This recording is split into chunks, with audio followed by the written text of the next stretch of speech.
හරි 2025 A level paper එකේ අනුකලනයේ ගාන තමයි මේ හදන්න යන්නේ. ඒතකොට දැන් 2025 පුතාලා මේක නිකන් ප්ලේ වෙන්න ගත්තා නම් මේක ප්ලේ කරන්න කිලිම ස්කිප් කරලා දාන්න. අදාළ නැහැ. 2026 ට තමයි මේක කරන්නේ. 2026 ට කරන්න හේතුව ඔයගොල්ලෝ මේ විදිහට අනුකලනයේ පාඩම ඉවර නම් හරි ඔයාලට මම මේක කරන්න යන එක තේරෙනවා. ඒක එක. දෙවෙනි කාරණාව පාස් පේපර්ස් දැන් කරලා ඇතිනේ. හරි පන්තිල කරාට පස්සේ පාස් පේපර්ස් කරනවා. ඒ කරපු ඒවත් එක කම්පෙයාර් කරලා බලන්න මේ ප්‍රශ්නේ කොහොමද ඉවෝල්ව් වෙලා තියෙන්නේ කියන එක. එතකොට ඔයගොල්ලෝ තේරුම් ගන්න ඕනේ අපිට සාමාන්‍යයෙන් මේ කටපාඩම් කරලා මැත්ස් එක කරන්න බෑ කිසිම වෙලාවක. එතකොට අපි මේක තර්කණයෙන් පමණයි කරන්න පුළුවන්. ඒත් එහෙම හිතන්න ගත්තට පස්සේ ඔයාලට පේනවා මේ ගානත් ඇත්තටම අමාරු ගානක් නෙමෙයි. හරි. නිවැරදි තර්කය පමණයි අත්‍යවශ්‍ය වෙන්නේ. කටපාඩමෙන් පැටර්න්ස් වලට ගණන් හදලා හදන්න බෑ. හරි. බලමු මේක කොහොමද හදාගන්නේ කියලා. දැන් මුලින් බලපුවම මේක අර අපේ සම්මත සූත්‍රාකාර මුකුත් නැහැ. මම හිතනවා මෙන්න මේ ගාන හදන්න තියෙන හොඳම විදිහ මේ x කියන එක්කෙනාට මම u වර්ග කියන ආදේශය යොදා ගන්න යනවා. හරි. ඒකට හේතුව මේ x වල වර්ග මූලයක් තියෙනවා. ඒ පළවෙනි කාරණාව. එතකොට ඒකේ තේරුම තමයි මේ x කියන අගය අනිවාර්යෙන් ධනාගයක් ධනාගයන්. ඒක පේන්නේ නැහැ මේ හැරි ලිව්වොත් නේද? මම මේ හැරි ලියන්නම්කෝ. හරි. එතකොට ඒකේ තේරුම තමයි x කියන එකේදී මේ අනුකලනයේ අර්ථ දක්වලා තියෙන්නේ x වල ධනාගයන්ට විතරයි. මේ විවරණයෙන් හොඳට තේරුම් ගන්න ඕනේ. හරි. මොකද ගාණක් දුන්නම අපි නේ යාන්ත්‍රිකව ගාණ හදන එක නෙමෙයි වැඩේ. ඒ ගාණ හරියට තේරුම් අරගෙන යන්න ඕනේ. හරි. එතකොට x කියන එකේ ධනාගයන් සඳහා පමණයි මේක එහෙනම් අර්ථ දක්වලා තියෙන්නේ. මොකද ඒක වර්ග මූලයක් කරන බිඳුවත් ඇතුළේ බිඳුව ගන්න පුළුවන් ප්‍රශ්නයක් නැති වෙයි. නමුත් අපි දැනට ධන කියන එක ඔළුවේ තියාගෙන යනවා. හරි. එතකොට මේක මම වර්ගමූල කරොත් අපිට ධන උත්තරයක් කියන එක තමයි හම්බෙන්නේ. හරි. ඒක එකයි. ඊට පස්සේ මේකේ ඒත් එක්කම තේරුම් ගන්න ඕනේ මේ u කියන එක ඕනම තාත්වික සංඛ්‍යාවකට හරි මොකද ධන වෙන්න ඕනේ ඕනම තාත්වික සංඛ්‍යාවක්. ඒතකොට මේක වර්ග කරපුවම තමයි x කියන එක හම්බෙන්නේ. හරි. ඍණ තාත්වික සංඛ්‍යාවක් වර්ග කරත් x කියන එක හම්බෙනවනේ. ඒ නිසා මම එහෙම ලිව්වේ. නමුත් මේක වර්ග කරපුවම මෙතන තියෙන්නේ ධනනේ. මෙතන තියෙන ධනාගයක්. ඒ නිසා අනිවාර්යයෙන්ම x u කියන එක කෙනත් ධන තාත්වික සංඛ්‍යාවක් කියන එක තේරුම් ගන්න ඕනේ. මම එහෙම කියන්නේ හේතුව මේ ගාන නිසා නෙමෙයි. ඉස්සරහට දෙන්න පුළුවන් ගණන් ওই කොටස් ටික සම්බන්ධ කරලා. හරි. මොකද පියෝ මැත්ස් කියන්නේ විශාල පරාසයක් තියෙන සබ්ජෙක්ට් එකක් නේ. ඒක ඇස්සේ ඔය වගේ පොඩි පොඩි දේවල් උනත් කනෙක්ට් කරලා ගාන අහලා හිර කරන්න පුළුවන්. හරි. හිර නොවෙන්න තමයි ගාන කියලා දෙන්නේ. හරි. ඒතර මේ සම්පූර්ණ තියරි කොටස් ටික. දැන් මෙතනට ආවට පස්සේ බලන්න කතන්දරේ මෙන්න මෙහෙම වෙනවා. මට මේකේ dx කියන එක ගන්න පුළුවන්.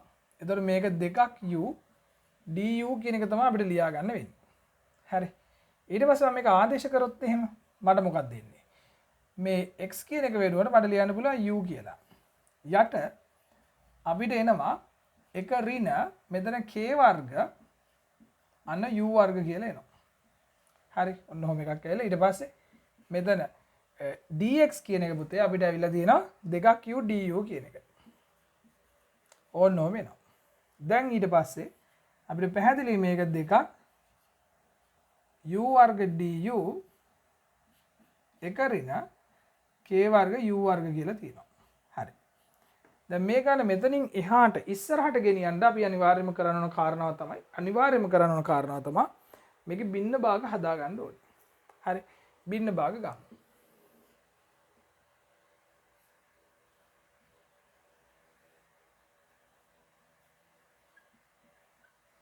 හරි. බින්න භාග ගන්න කොහොමද? මේකේ දෙකක් u වර්ග තියෙනවා. එක ඍණ k වර්ග u වර්ග. දැන් මෙතන හරේ සහ ලවයේ තියෙන මාත්‍රයන් සමානයි. එතකොට සමාන මාත්‍රයන් තියෙනකොට අපිට අනිවාර්යයෙන්ම මේක බෙදුවම කියන්නේ නියත පදයක් එන්න ඕනේ නේ. නියත පදේ දැම්මා. b අපිට ලියන්න පුළුවන් එක ධන ku මේක c එක ඍණ ku කියලා ලියන්න පුළුවන්. දැන් මේක එතකොට ඇවිල්ලා අපිට කොහොම ගන්න පුළුවන්. දැන් මේක බිඳුව නොවන අවස්ථාවලදී අපිට ලියන්න පුළුවන් දෙකක් u වර්ග සමානයි a වැඩි කිරීම එක ඍණ k වර්ග u එකක් ලියන්න පුළුවන් එහෙම අනිත් එක අපිට ලියන්න පුළුවන් b එක ඍණ ku c එක ධන ku කියලා ලියන්න පුළුවන්. දැන් මම මේ ගාන හදන්න මේ පටන් ගත්ත තැනදී අනිවාර්යයෙන්ම මම කරන්නේ මුලින්ම මේ u වර්ගයේ පද සංසන්දනය කරනවා. එතකොට මේ පැත්තේ තියෙන සංගුණකයේ 2යි. එහා පැත්තේ අපිට තියෙනවා a මෙයාගේ වැඩි වුණොත් දෙන්නේ එන එක ඍණ 2ක් නෑ sorry. ඒක එලා a k වර්ගය කියලා එනවා. එහෙනම් මේකේ a කියන එක අපිට එනවා ඍණ 2 බෙදීම k වර්ග කියලා. හරි. අපිට ඔන්න ඔහොම ගන්න පුළුවන් හරි සරලයි. ඊට පස්සේ මොකක්ද අපිට කරන්න තියෙන්නේ? අපිට පුළුවන් මේකේ u පද සංසන්දනය කරන්න. u පද සංසන්දනය කරනකොට මේකේ b වැඩි කරන්න පුළුවන් ඍණ ku වල. ඒතකොට ඍණ bk කියලා එනවා. ඊට පස්සේ මේ c මෙයාගෙන් ගුණ කරන්න පුළුවන්. එතකොට අපිට එතනට එනවා ck කියලා. වම් අත පැත්තේ u ගේ පද නැහැ. හරි. වම් අත පැත්තේ u ගේ පද නැහැ. ඒතකොට බිඳුවයි. එහෙනම් අපිට ලියන්න පුළුවන් b සමානයි k කියලා ලියන්න sorry b සමානයි k නෙමෙයි වැරදුනා c කියලා ලියන්න පුළුවන්. හරි. b සමානයි k කියලා ලියන්න පුළුවන්. හරි. මේ වෙනකොට මම හිතන්නේ 26 ළමයින්ට ඉතින් ඕක සුළු වෙන හැටි කියලා දෙන්න ඕනේ නැහැ. ඒකින් එක හැමෝටම පුළුවන් වෙන්න ඕනේ දැන්. වෙලාවේ නේද? දැන් තා මාස කීපයකින් විභාගේ තියෙන ළමයි දැන් ෆුල් රෙඩිනස් එකක් තියෙන්න ඕනේ. හරි. මේ ගානට තියෙන්න ඕනේ හැම එක්කෙනාගේම ඔලු ටික. දැන් මෙතනට අපි ආවා. හරි. පැහැදිලිනේ මේ පැත්තේ u පද නැහැ අර පැත්තේ විතරයි තියෙන්නේ මෙයාගේ u පද මොකුත් නැහැ ඒක විස්තරණය කරන්න දෙයක් නැහැ නේ දැන් ඊට පස්සේ අපිට කරන්න තියෙන්නේ ඇත්තටම නියත පද බලමු නියත පද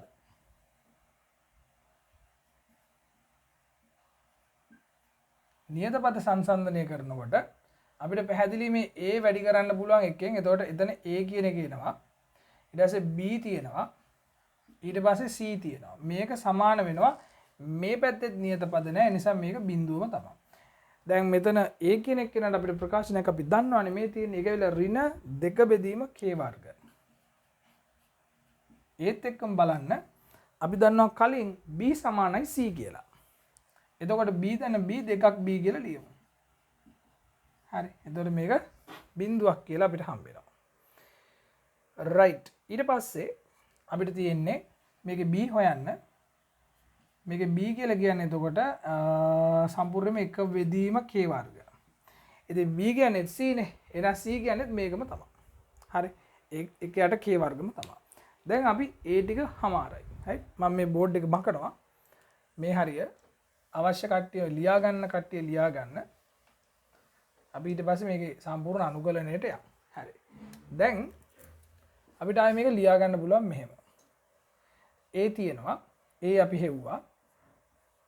මේක ඍණ 2 බෙදීම k වර්ග ඊට පස්සේ එක යට k වර්ග තමයි අපිට උඩින් තියෙන්නේ එක යට k වර්ග යටට අපිට දාන්න තියෙනවා පළවෙනි එකේ එක ධන ku ඊළඟ එකේ අපිට තියෙනවා එක ධන k වර්ග හැබැයි මේක එක ඍණ ku කියලා තමයි තියෙන්නේ du කියන එක අපිට තියෙනවා හරි දැන් අපි මේ අනුකලනේ එතනට හදලා තියෙන්නේ දැන් ඊට පස්සේ මේක අපි අනුකලනය කරනවා අපිට පැහැදිලි මේක ඇවිල්ලා ඍණ 2ක් k වර්ග u කියන එක එන්න ඕනේ. ඊට පස්සේ මේකේ අපිට එනවා එක යට k වර්ග මේක දිහා බැලුවොත් තේරෙන්න ඕනේ අපිට මේ සම්බන්ධය දාන්න පුළුවන්. හරි. dx බෙදීම x කියන එක අපි දන්නවා ln x කියන සම්බන්ධතාවය එනවා. හරි. ওই සම්බන්ධතාවය එනවා. ඒ සම්බන්ධතාවය තියෙන නිසා මම මේක ලියනවා ln මට ලියන්න පුළුවන් මේක එක ධන ku කියලා ලියන්න පුළුවන්. හැබැයි බලන්න පොඩි කතන්දරයක් තියෙනවා. මේකේ මෙතන k එකක් තියෙන්න ඕනේ. මේ k එක උඩ නෑනේ. ඒක මම යටට දැම්මොත් එහෙම මේක k වල ඝනයක් වෙන්න ඕනේ. එහෙම නැත්තම් මෙයාගේ තියෙන අවකලනය يعني එක ධන ku ගේ අවකලනය ඇවිල්ලා k නේ. ඒක මෙයත් එක්ක ಗುಣ වෙන්න ඕනේ. ඊළඟ එක ගත්තොත් ඒත් එහෙමයි. මේත් k ඝනයක් එන්න ඕනේ. හරි. හැබැයි ඒක ඍණ වෙන්න ඕනේ. ඒ නිසා මේක ඍණයි කියලා දාගන්න ඕනේ. දැන් මේක ඇවිල්ලා ආපහු එක ඍණ ku කියලා තියෙනවා. හරි. මම හිතන්නේ මේ කොටස පැහැදිලි වෙන්නේ නැති හැමෝටම. දැන් ඊට පස්සේ අපිට කරන්න තියෙන්නේ මේක පුළුවන් තරම් සුළු කරමු. සුළු කරනකොට මේක දෙකක් u k වර්ග කියන එක මම ඔහොම තියාගන්නවා. ඊට පස්සේ මේක එක යට k ඝණය තියෙනවා. ln මේක එක ධන ku බෙදීම එක ඍණ ku ධන c මට මෙතන c දාන්න ඕනේ ඒවට දාන්න ඉඩමදි සහ කම්මැලි නිසා දැම්මේ නැහැ. ඒ උගුල් විභාගෙදි දාන්න ඕනේ. හරි. ඊට පස්සේ අපි ගත්තේ මොකද්ද? අපි ගත්තේ u වර්ග සමානයි x කියන එක. හරි. u වර්ග සමානයි x කියන එක. එතකොට x u තියෙන තැන් වලට අපි දාන්න ඕනේ වර්ගමූල x කියන එක දාන්න. එතකොට මේක සම්පූර්ණ උත්තරය ඇවිල්ලා ඍණ 2ක් මූල x බෙදීම k වර්ග එක ධන එක යට k ගේ ඝනය ln මම මාපාංක දානවා. මොකද මෙයාව මට ෂුවර් නැති නිසා එක ධන k මූල x එක ධන ඍණ k මූල x මෙන්න මෙතන ධන c කියන ප්‍රකාශනය අපිට හම්බ වෙනවා. හරි. ඒකේ සරල ගානක් තමයි තියෙන්නේ. ලොකු අමාරුවක් නැහැ. පැහැදිලි වෙන්න ඕනේ. මේකේ තව ගණක් තියෙනවා. ඒ කොටසක් මම ඒ කොටස ඊළඟ වීඩියෝ එකේදී දානවා. හරි. good luck to all.